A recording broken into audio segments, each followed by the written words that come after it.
I'm Isabella, 24, and the day I got married, everything changed. My parents' chairs at the ceremony stayed empty like two blank spaces where love should have been. They didn't call, didn't text, didn't send flowers, nothing. But months later, a single photo on Instagram, the one of me behind the wheel of a $114,000 Porsche, lit up my phone with their messages like it was Christmas morning. I thought I wanted them back. I didn't. I wanted answers. The sky was the color of soft pearls on my wedding morning, the kind of sky that makes everything look like it's covered in forgiveness. I remember checking the guest list on my phone one last time. Elaine and Martin, my parents, right there at the top like a promise. I'd given them every chance to show up, to call, to argue, to say they loved me even if they hated my choices. But the bridal suite phone never rang, and the hotel hallway stayed quiet except for the click of Maya's heels and the nervous laughter of my bridesmaids. Any word? Maya asked, adjusting my veil like she could fix the whole day with a few bobby pins. I glanced at my screen. Nothing. Maybe traffic, I whispered. Even though the venue was 10 minutes from the house I grew up in. They'll come, Ethan said. My soon-to-be husband, kind and steady, his tie slightly crooked because he never cared about perfection. They'll never miss this. They did. The ceremony began. My father didn't walk me down the aisle, and the two front row seats we'd saved stayed bare. White bows tied to empty chairs that felt like accusations. I smiled through it because the cameras were rolling and because Ethan, with his warm hazel eyes and sure hands, felt like a home that wouldn't disappear. But I felt it too. Holes in the day where parents were supposed to be, after the vows, after the cake, when the lights dimmed and the DJ played something soft. I texted my mother a photo of us, me and Ethan, happy and real. I typed, I wish you were here. The message turned blue, delivered, then sat there like a stone in my chest. No response. I told myself that maybe they needed time.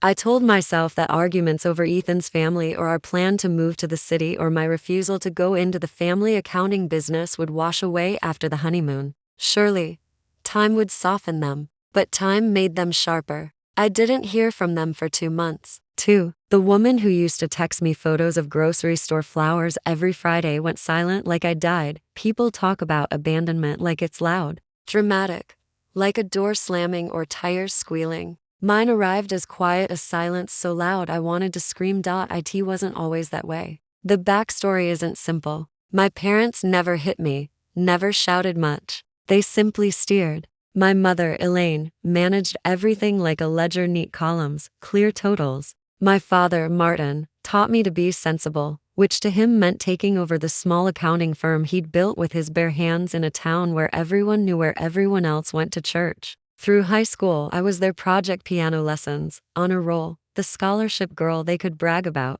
And then I fell in love with two things they didn't approve of, code and Ethan. I loved the way code made messy problems clean. I loved it enough to skip frat parties and build an app that helped local shops predict inventory flow. Victoria, my computer science professor, took one look and said, you could sell this. She introduced me to people who looked at my spreadsheets like they were art. By senior year, a small venture fund wanted in. By graduation, a mid-sized e-commerce platform was interested in acquiring. I told my parents. My mother blinked like I'd spoken another language. My father nodded and said, keep your expectations realistic. I tried to. Until they told me my college fund had run short because my older sister Grace needed a little help with her wedding and her down payment. I didn't begrudge Grace. She'd always been soft-voiced and sweet, the kind of sister who hugged tight after every goodbye, but I can't pretend it didn't feel like a theft. I picked up extra shifts. I coded at night. I found investors.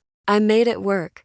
And then there was Ethan. He didn't come from our town. He didn't wear the right polos or attend the right barbecues. He grew up with less and dreamed bigger. He respected my work like it was a living thing. And he loved me like I wasn't a checklist. My parents said Ethan wouldn't fit, that our marriage would be a mistake we'd regret. When I told my mother we were getting married, she lowered her voice and asked if I'd considered waiting until all this tech chaos settles. It didn't settle. It boomed. The acquisition went through 6 weeks after the wedding, yes, after, and the wire transfer hit my account like the end of a long drought. By then, I'd already learned how it felt to stand at the front of a room full of people who loved me and feel the two who didn't. The money didn't erase that. Nothing could. But it did something else. It put agency in my hands. I could design a life without asking permission.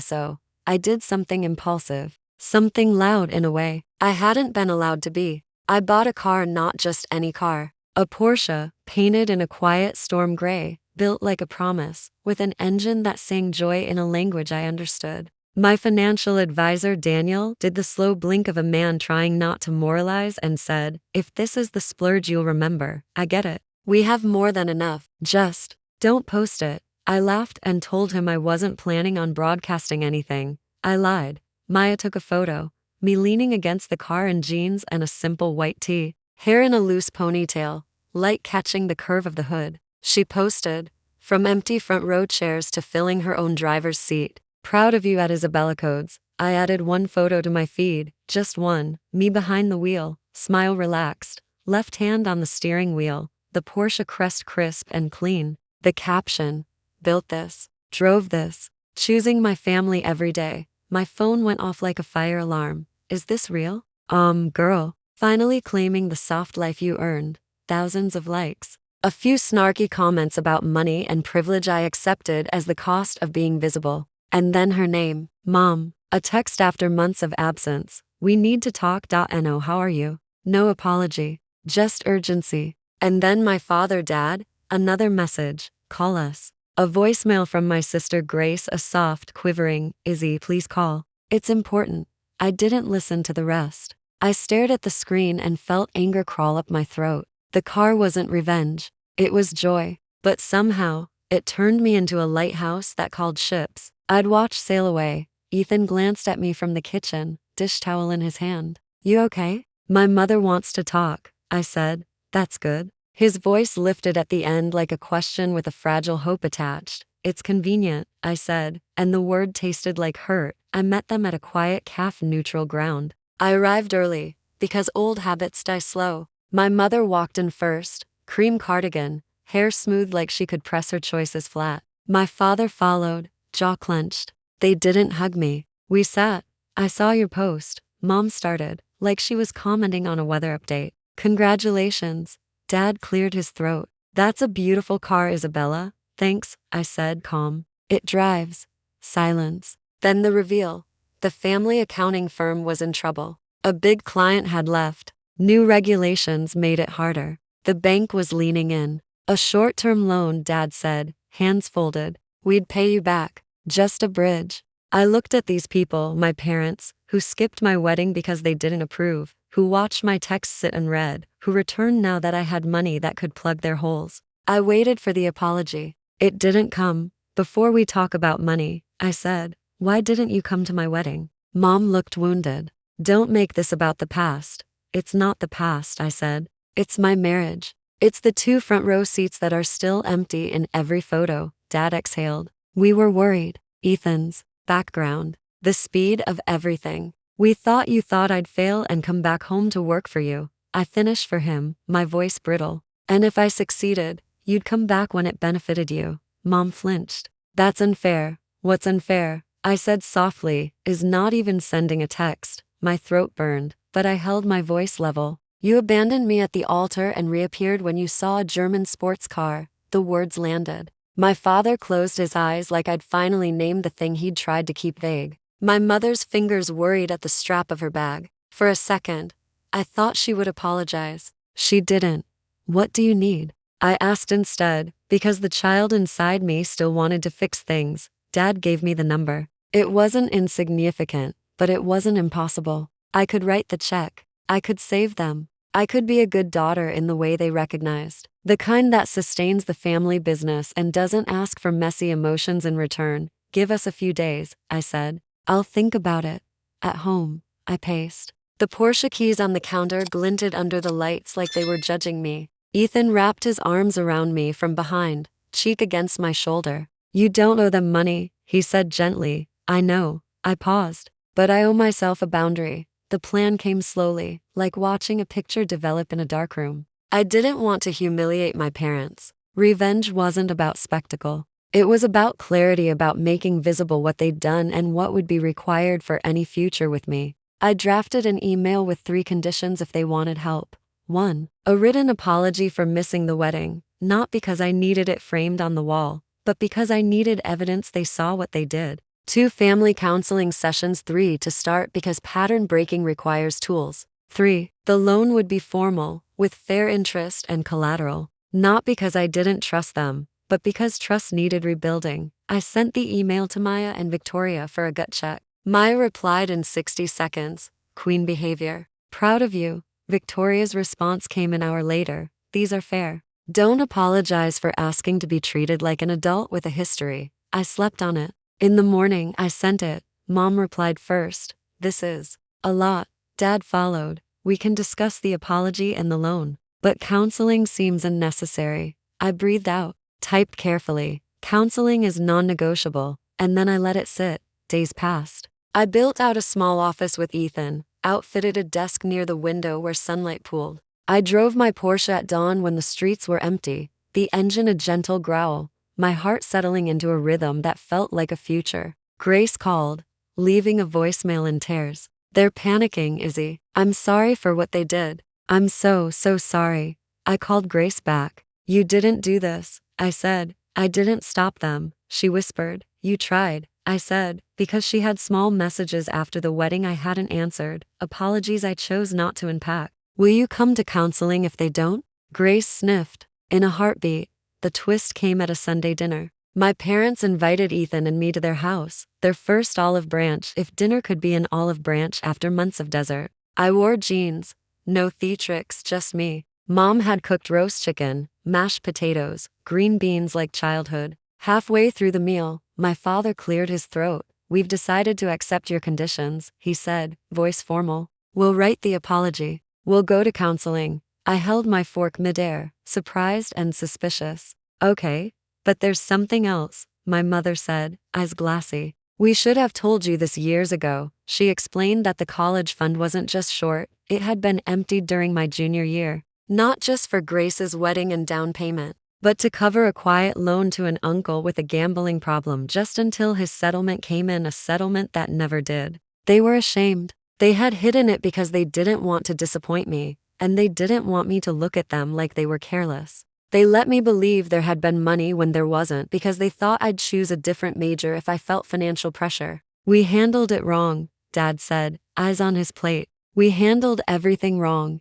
It should have been satisfying, the admission. It wasn't. It hurt double, raw and simple. I had coded at night because of a lie. I had canceled things, delayed joy, made choices with half the information. That grief didn't undo my success, if anything. It had pushed me, but I wanted the little Isabella who'd worked double shifts to have had the truth. "I can't get those years back," I said softly, "but I can decide how the next ones go." We signed the loan documents a week later at Daniel's office, 3 copies, 2 pens, the kind of quiet that comes with grown-up decisions. They sent me the apology by email. It wasn't perfect, but it was real. Counseling started on a Thursday with Dr. Reynolds, a woman with warm eyes and a no-nonsense tone. In the first session, my mother cried for 20 minutes straight and then said, "I don't know how to be close to a daughter who doesn't need me the way I understand needing." It was the truest sentence she had ever given me. We didn't become a movie family after that.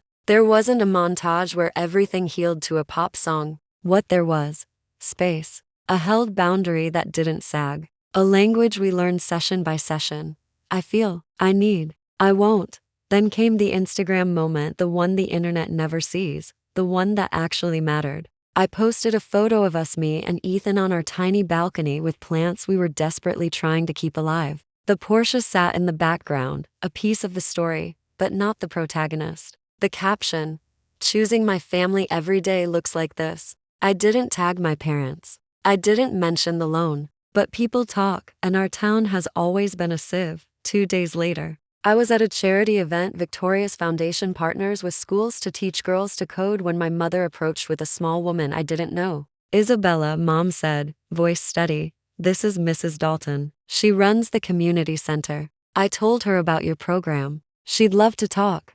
Mom had done the very thing I always hoped seen me. Not for what I could give her, but for what I could build without her. She'd brought someone to me because she believed I had something worth sharing. I excused myself to the hallway and cried in a way that felt like thawing, but don't mistake this for forgiveness without cost. Because the revenge, if you want to call it that, came at the slow pace of habit breaking, not fireworks. I had invited them to crawl back into my life, and I kept the door half open, like a smart host. When they tried old tactics, Mom's ledger voice. Dad's be sensible sigh, I would say, no, thank you, like I was declining dessert I didn't want. The public revenge, if we need a scene, happened months later at the annual Chamber of Commerce dinner. The town's important people gathered to slap backs and trade business cards. I was there because Victoria's Foundation had funded computer labs in 3 local schools and because my company's software had just landed a partnership with an international retailer. The MC surprised me with an award, Young Innovator of the Year, and invited me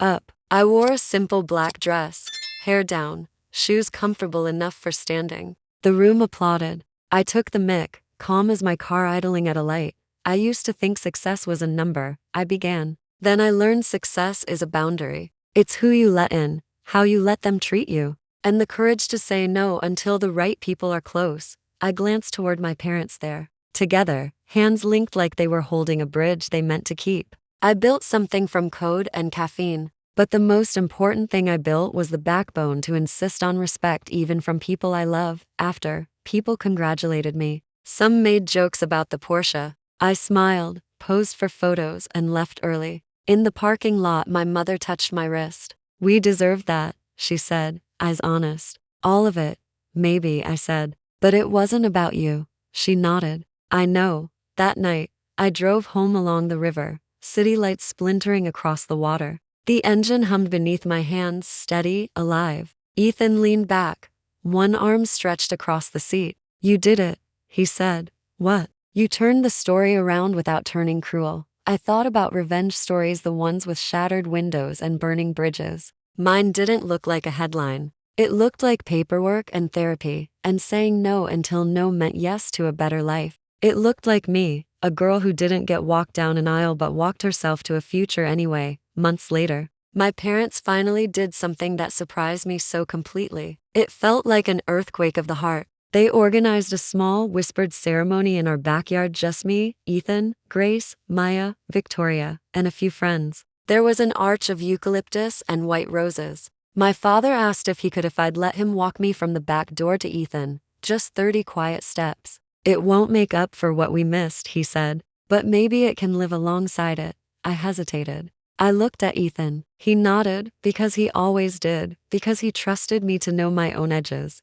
I took my father's arm. We walked. It wasn't a redo. It was a recognition. At the end, my mother handed me a letter, handwritten, messy, tear-stained, full of things I never thought she'd say. I didn't know how to love a daughter who didn't need me like my mother needed me. I confused obedience with closeness. I'm learning. I cried until I couldn't see, and then I tucked the letter into a drawer where I keep my passport and my first algorithm notebook documents of identity. Do we have a perfect relationship now? No, but we have a real one, with boundaries like guardrails and love, like careful driving. And the Porsche? It still purrs when I tap the accelerator, still makes my stomach lift on the highway. But I don't look at it the way I did that first week, like it was a sword. It's something different now, the trophy for surviving myself. A reminder that sometimes, the best revenge is building a life so measured and magnetic that people have to meet you where you are or watch you drive past. If you felt this with me, if you've ever set a boundary, chosen yourself, or turned pain into power, hit like, subscribe, and share this story with someone who needs it today. Tell me in the comments, what's one boundary you're proud you kept? I read every single one.